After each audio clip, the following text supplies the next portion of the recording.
I learned over the years, elbow, elbow, wrist, wrist. That way your arm doesn't get tired.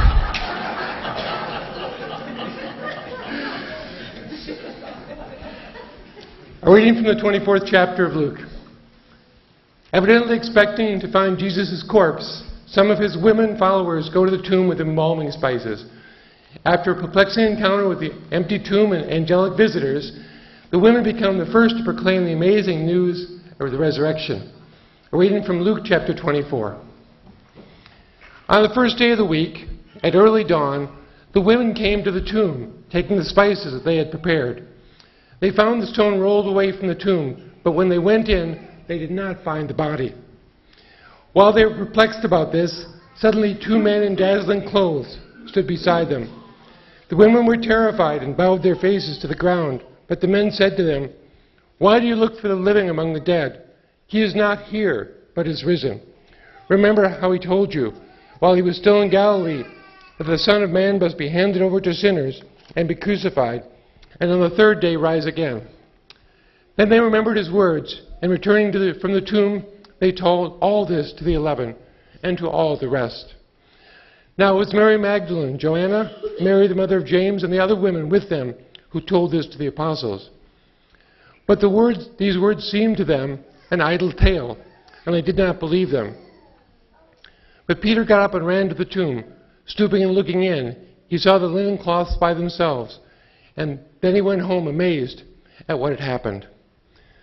The word of the Lord. Thanks be to God. Please be seated.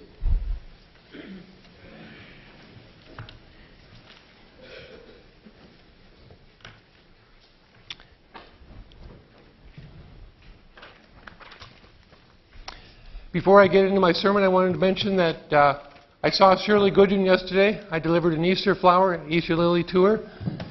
I'd forgotten to say that earlier. So she's doing really well. In fact, we need to pray for the influenza, the problem at the care center to go away, because once that is done over, they'll be accepting new people in. And so Shirley could come home as early as Friday to the rehab section there. That's really good news. Also, I continue to talk with Lori, Mark's wife, and I would continue to send her texts, send her emails, call her, because now the kids have gone back to school. It's not as easy.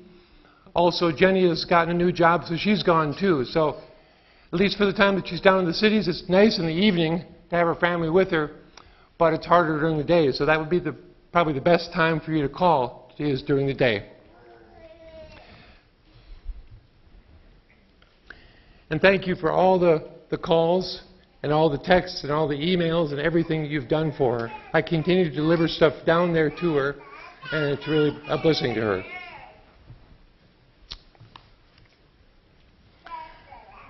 On my refrigerator, when the kids were little, were word magnets. They were little magnets with words on them, words like happy, rainbow, and butterfly. To this day, almost every word used on that refrigerator has an image in my mind associated with it. I can remember the refrigerator door, the poems my kids came up with, and how they used those words. How about you? What images do you have associated with words in your mind? What image comes to your mind when I say the word robin? Robins have been sighted in the area, so spring is not far off. I saw a robin yesterday. A robin sunning itself on a spring morning is a beautiful image of spring. Our minds work in images, and most words can make an image on our minds. By putting words together, you get phrases. Put phrases together, and one gets a poem. So a poem then is a beautiful word painting of images, almost a movie playing out in our minds. But words are more than just images. Words have a way of rousing us to action. What would you do if I yelled, "Fire"? Words have an incredible power to move us. Search your memories. How did you feel when you heard or said the words, "Will you marry me?" How did you feel when the doctor said to you, "It's a boy, it's a girl," or another doctor said to you, "I'm sorry, but it's malignant"? Words have the power to shape our lives, to shape the whole way we look at life. If a couple words or a sentence can have that kind of impact, remember what a group of words, a story, can do. Stories can quite literally carry us away to a different place in time. Remember when your dad or mom told you bedtime stories? How you waited breathlessly for every new paragraph, every turn of the page, even though you might have heard it 100 times before? Remember Goldilocks, the three little pigs, Hansel and Gretel? When he was little, my son Andrew loved to hear the story of Jack and the Beanstalk, often several times a week. He was tickled pink every time he heard how the boy Jack saved himself and his mother from starving. And it taught him to use his head, like Jack did, in sorting out his troubles. Stories can teach us. What impact can a story have? There was a science fiction book called The Hitchhiker's Guide to the Galaxy by Richard Adams. In this book, someone asks a computer the question, "What is the meaning of life?" The computer the answer gave, after computing for about 100 years, was a number, 42. According to the story, 42 numbers was the only way that computers could talk about anything, so they had to spend another 100 years to figure out what the 42 meant. There was once a young man who read The Hitchhiker's Guide to the Galaxy and loved it. He was so carried away by the book that he let it shape his whole identity. He changed his last name to, you guessed it, 42. You may think this man was wise or foolish, but no one can deny the impact that book, that story, had in his life. A story has the power to shape not only the lives of people, but also the lives of churches, cities, or even entire countries.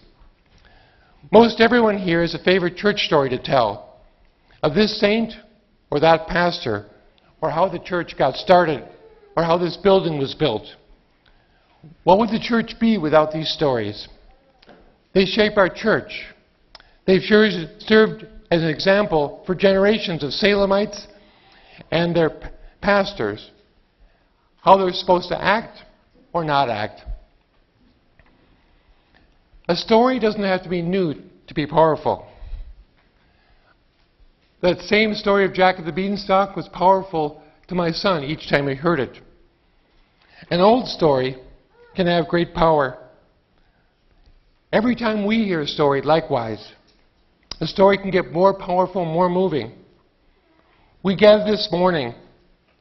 Christians gather in churches everywhere today because of the power of one ancient story.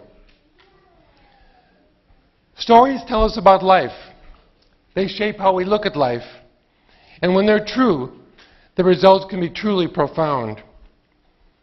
Who is not moved by the heroism of Gary Babineau a few years ago? A man in Minneapolis who risked his life to pull children from the school bus in the 35W bridge collapse. Who is not moved with the sacrifice of Gandhi or Martin Luther King, men who endured beatings, persecution, to set their own people free? Such stories move us greatly.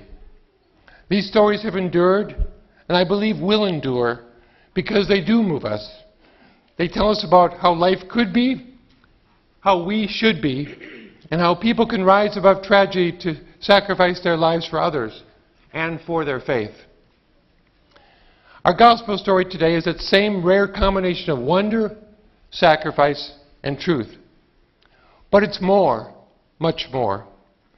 To borrow a phrase from The Hitchhiker's Guide to the Galaxy, it's about life, the universe, and everything. Luke's story of the resurrection captures our attention like a fairy tale. It makes us believe in something greater than ourselves. Luke's gospel story tells us about the meaning of life at its most tragic and triumphant, and how God turns the tables in life. What had been a tragedy just 3 days ago on Good Friday is now the greatest triumph in history. The Christmas story, the story of Christ's birth, was amazing enough. God, the maker of the universe, became one of us. But Easter morning was even more amazing. Now God, in the form of Jesus Christ, took on death itself. He endured the worst that life could dish out and still came out a winner. And in winning that victory, the whole course of human history was changed. Not just for one person, for a family, for a nation, or even a century, but for everyone, everywhere, for all time. Life and death was forever changed by an amazing gift of God, who was man. Jesus Christ, who died, but somehow, amazingly, rose from the dead. Are you sad and lonely? God understands. Are you scared or distressed? God understands. God understands because as Christ, God has been through some of the worst pain and suffering that anyone can endure. Christ died to show us in part that He understands pain.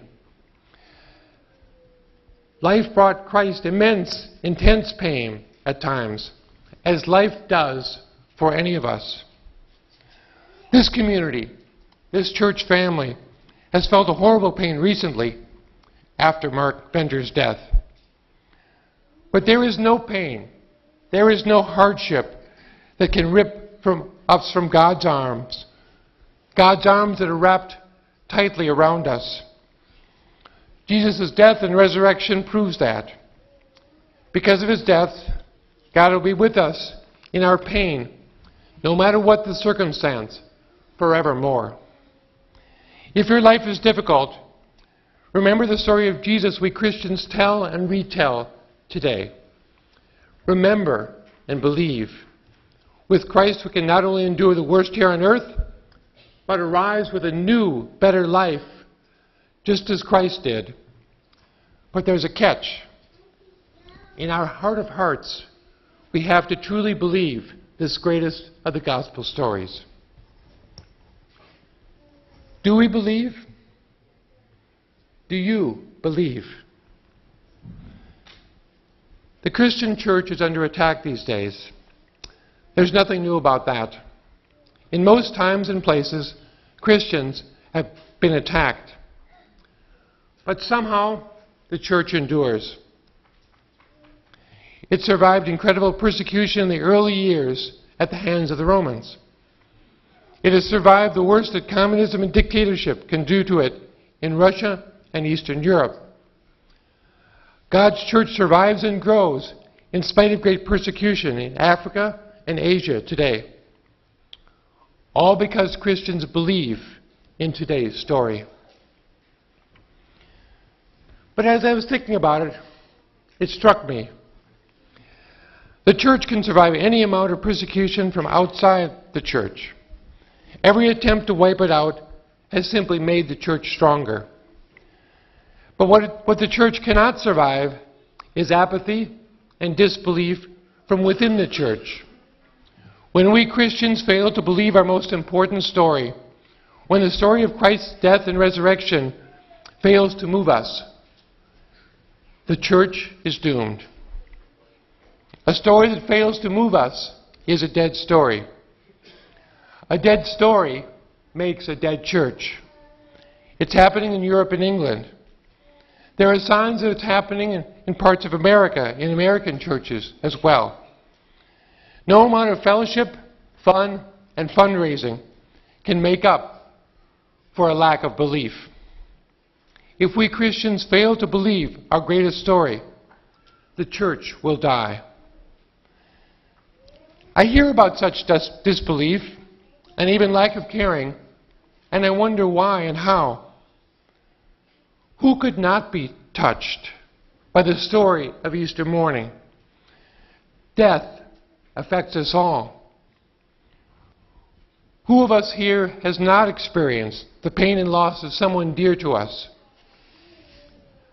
Our dearly departed husbands and wives, sons and daughters, nephews, nieces, friends, brothers and sisters, parents, grandparents. These people touched and shaped our lives. We miss them dearly.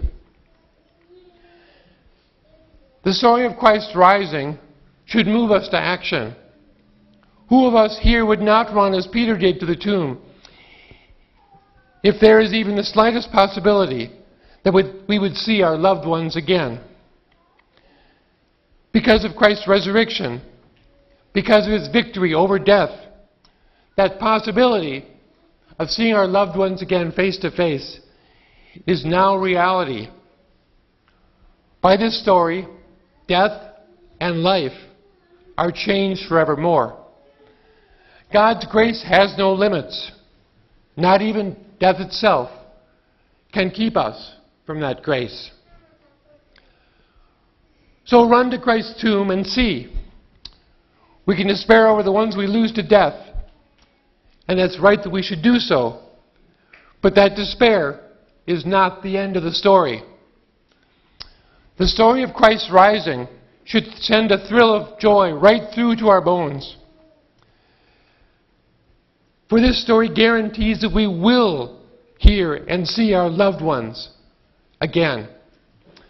Because of the risen Christ, we will see them in full health and power. The disciples' hearts leaped when they heard of Christ's resurrection and saw the risen Lord. Won't our hearts leap when we hear someone long dead speak our name? What joy will that be? What joy it is to even think of that day. And feeling that joy ourselves, how can we fail to share that joy with other people? When Christ conquered death, he conquered life. If we believe in the resurrection story, in God's amazing power and love, we can conquer life. No problem on earth can overcome us. God wants us to live that way. There will always be parts of this life that we can't understand. But we need not fear. The risen Christ calls it to us so that we may have a life, not of distress and stress, but of joy. Hear now again, once more, these words of joy, words of almost unimaginable power. He is risen. Let these words thrill you. Let the Easter story renew your hope, transform your days. Let these words bring new life into every fiber of your being, even from the very pit of despair. He is risen. Say it with me. He is risen. He is risen indeed. He is risen indeed. Amen.